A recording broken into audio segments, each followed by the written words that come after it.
Daniel aqui, bora para o capítulo 3, onde ele fala sobre o esforço profundo. Esse é o título desse capítulo e um dos tópicos lá ele aborda sobre preguiça. Quando a gente vai começar a trabalhar, tem uma certa preparação, e aqui eu estou falando do trabalho intelectual, que é o título do livro, né? O trabalho intelectual.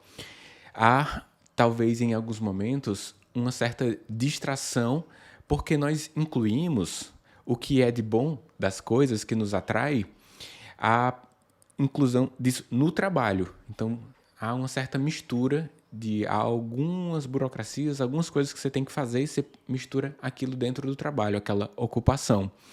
E fazer essa distinção do que de fato te deixa produtivo do ponto de vista intelectual sempre. Leitura, produção escrita e reflexão, ou seja, desenvolvimento do pensamento. Misturar algumas coisas que não são desse cerne é algo que devemos ficar atentos. Por vezes, dentro dessa preparação para o trabalho, então, por exemplo, entre o capítulo anterior e esse aqui, são 48 horas a gravação, né? Eu gravei há 48 horas atrás o capítulo 2, nós estamos no capítulo 3.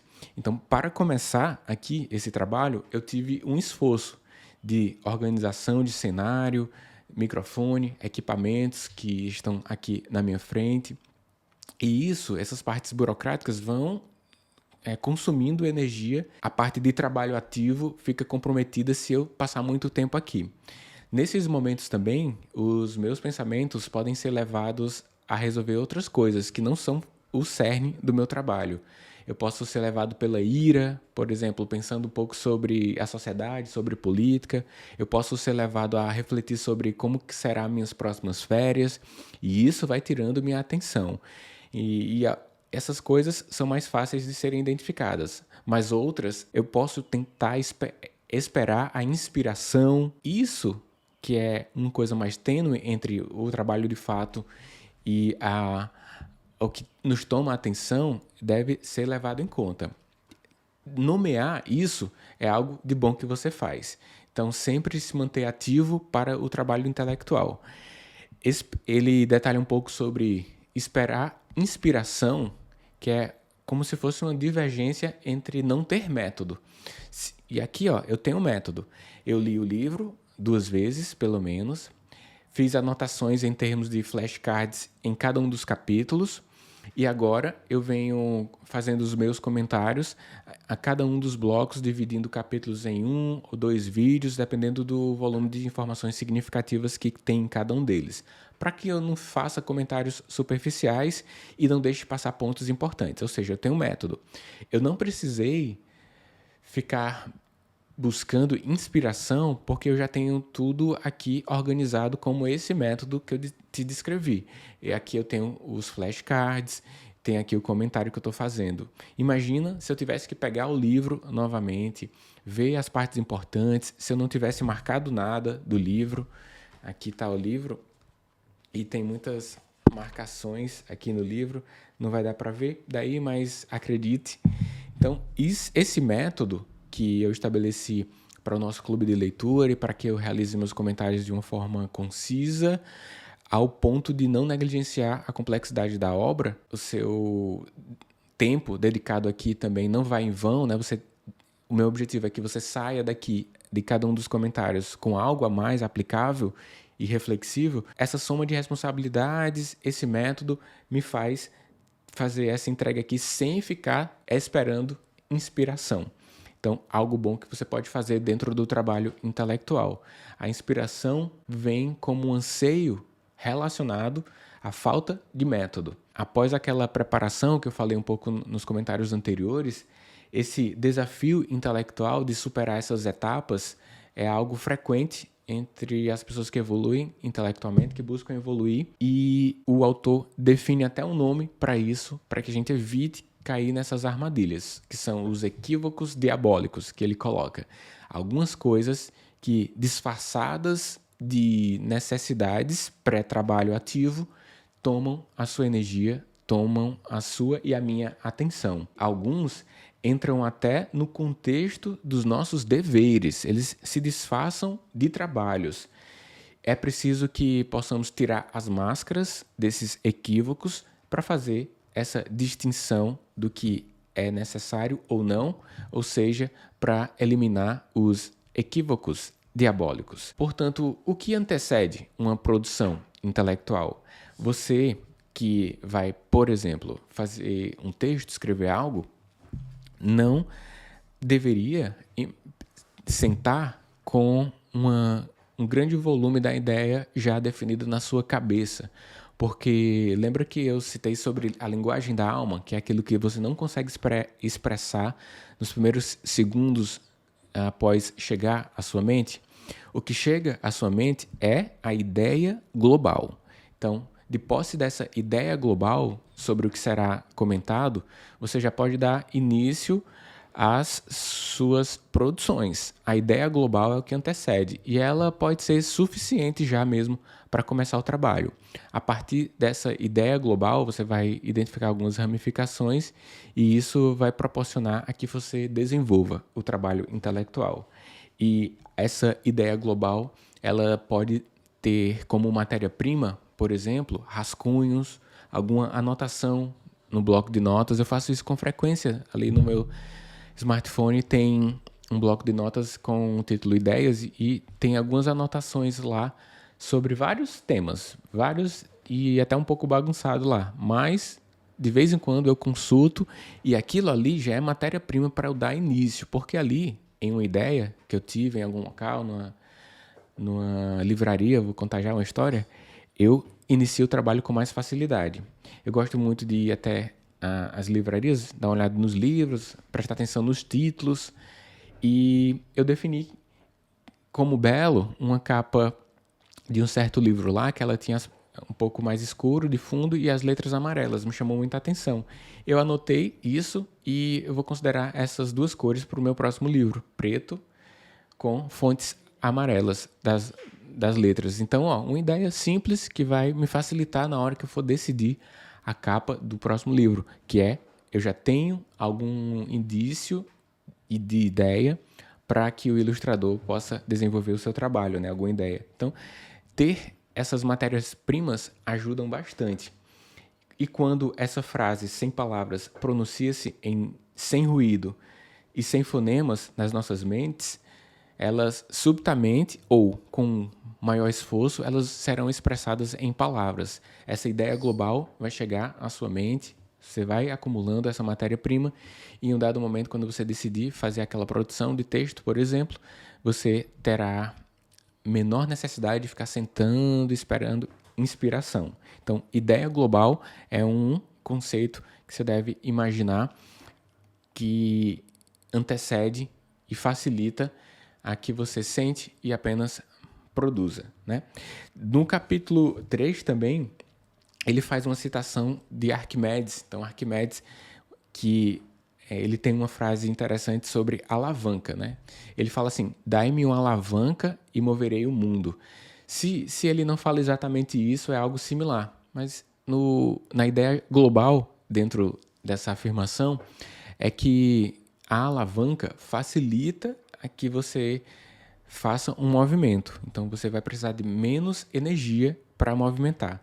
Quando eu coloco algo pesado aqui e tento levantar, algo de 100 quilos, eu vou ter um esforço. Mas se eu colocar uma alavanca aqui, esse esforço, esse vetor para cá, vai me possibilitar aqui esse peso de 10 quilos aqui seja movimentado com uma força aqui de um vetor, não sei quantos, né, na física, dependendo do ângulo que vai estar aqui, mas bem menor do que a força dos 100 quilos. Talvez uma força equivalente a 10 quilos, a 20 quilos, a depender onde é o eixo da alavanca. Ou seja, essa imagem mental nos diz que quando eu tenho alguma matéria-prima, o meu trabalho será iniciado e desenvolvido com menor esforço.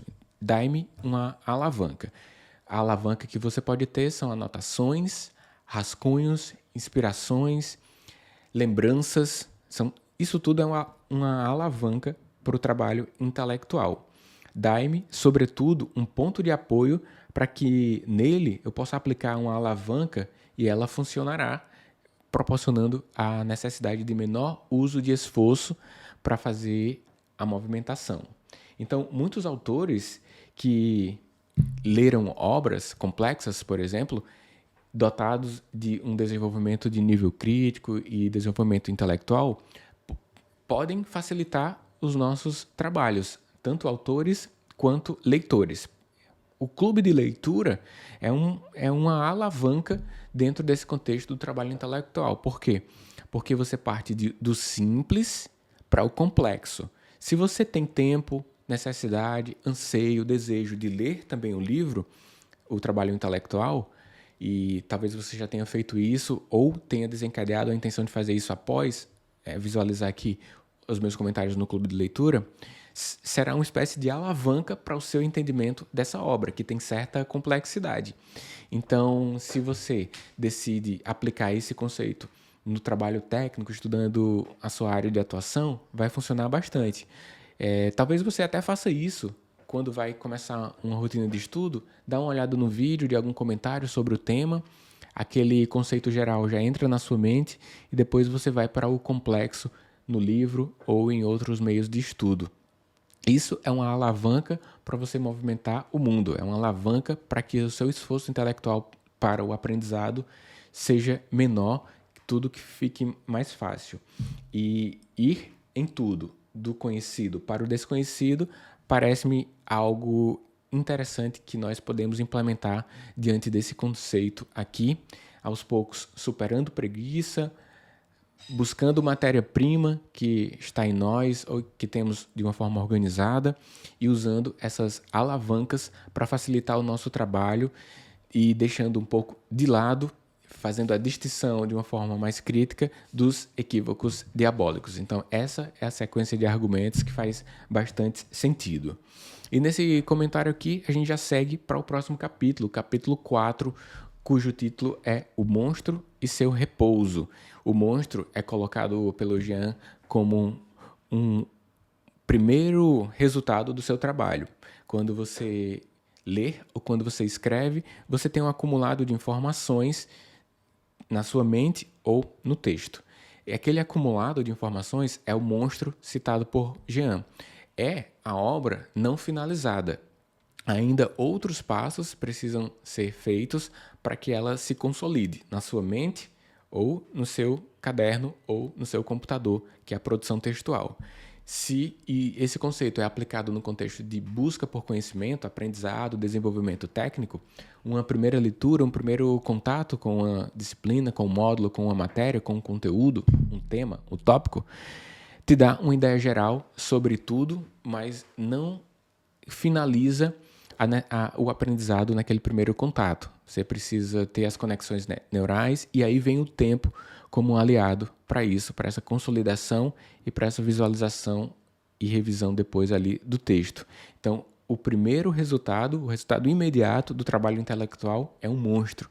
É uma imagem mental que o Jean decidiu usar, um monstro, que é o primeiro elemento não finalizado do trabalho do pensar ou do produzir, escrever. E isso é próprio da característica humana. Haja visto que somos imperfeitos, seres imperfeitos. E é frequente essa ambivalência de empreender, desprender das coisas, se empolgar com algo e deixar aquele algo um pouco de lado. Por quê que isso é próprio das nossas características enquanto humanos? Porque isso faz um alívio mental, porque esse alívio mental é necessário para o descanso cerebral. Se a todo momento estivéssemos empolgados com algo, essa energia mental seria sugada e consumida de uma forma incisiva durante uma parte significativa do dia e você não conseguiria desenvolver aquilo que inicialmente teve uma empolgação. Então, a empolgação é importante, o empreendimento de esforço é importante, o desejo por algo é importante, mas espere que haja flutuações de desinteresse, de fadiga diante daquele outro lado que você vivenciou. E também acontece isso na escrita, no pensamento, no aprendizado. Você tem grande desejo de aprender, mas depois vem um certo descaso sobre aquilo que você estava empreendendo esforços para aprender. É próprio e necessário para descansar. Então, se isso não fosse natural, seria muito desgastante para os humanos e isso limitaria a nossa abrangência de pensamento e de desenvolvimento intelectual. Se a gente tivesse totalmente o foco totalmente no tema por muito tempo, sem o desprezo pelo tema por algumas horas ou dias, a fim de que descansássemos. Então, esse sentimento não deveria causar um mal ao trabalhador intelectual, e sim ser entendido como próprio da característica humana. Empreender, interromper. Desejo, fadiga. Eu gosto e eu tenho desinteresse por um tema. Nesse momento em que você teve um grande esforço para a produção textual, por exemplo, você vai se desinteressar pelo texto e esse outro período vai ser importante para, daqui a pouco, acessar novamente, fazer a revisão, que ele tem uma divisão para isso, uma recomendação de divisão para isso, que são 3 momentos do trabalho intelectual. Esse primeiro momento, que é a confecção do monstro, que você vai montar aquele primeiro resultado inacabado de pensamento, de aprendizado ou de produção textual, é o momento em que você deve ter a consciência de que estará imperfeito, próprio da característica humana. Aí vem o segundo momento, que é chamado por ele sobre o repouso dirigido. O repouso dirigido é uma espécie de sono da mãe. Então, se você for mãe ou pai, você tem um sono leve, enquanto o seu bebê está lá com 1 mês de vida, recém-nascido, ou 2 meses, 3 meses ali, bebês ainda, você tem um sono tão leve que ao menor sinal de choro, você vai lá até o berço e vai acudi-lo, né? Vai niná-lo, vai fornecer o que ele precisa, que é o leite, alguma coisa assim. Então, esse momento aqui, o repouso dirigido no trabalho intelectual é como se fosse um semi-sono dos pais, da mãe. Ao menor sinal, você vai lá e ajuda. Então, como o espírito não dorme, não descansa, você deixará o texto não com um olhar do seu trabalho humano, do corpo, mas deixará o espírito fazer o seu trabalho. De alguma forma, na sua mente e na minha mente, o trabalho continuará sendo executado. E no despertar, talvez até mesmo da noite, vai vir uma ideia sobre um melhoramento, um ajuste do texto ou um entendimento da disciplina, da matéria, do tópico estudado, ao ponto de classificar como esse momento como o repouso dirigido. Você está repousando, mas o espírito está trabalhando. Quando, de repente, vem uma ideia de aprimoramento, você faz aquela anotação para quando reiniciar o trabalho, fazer o ajuste. Ou se é um trabalho de aprendizagem, você consolida aquela aprendizagem a partir de uma ideia que se conectou na sua mente em algum momento sem você saber explicar. A confecção do monstro e o esforço dirigido, que é similar ao sono de uma mãe, estado de semivigília, onde você está prestes a levantar para acudir ao seu filho diante de um som leve que é o pensamento. Se você deixa o tempo a fazer o seu trabalho, esse esforço dirigido lhe dará compensação. O terceiro ponto, mas não tão detalhado nesse capítulo 4, é sobre o acabamento na busca da imperfeição, que é o próximo passo depois desse repouso dirigido. Depois que você permite que o tempo faça o seu trabalho, você desenvolve o pensamento, a aprendizagem ou o texto que você produz. E está aí o cerne da função do repouso após uma produção, que o espírito continue fazendo o seu trabalho, haja vista que ele não dorme, ele continua fazendo o seu trabalho. O sono, falando especificamente aqui no descanso indo dormir, o sono pacifica as agitações, deixa as forças intactas e o cérebro fresco. O repouso tem como fruto o amadurecimento. O tempo prepara os acabamentos necessários para a sua obra de aprendizagem ou produção de alguma obra sua ali. Beleza? Então, esses foram os comentários do capítulo 3 e capítulo 4. A gente se encontra no próximo bloco.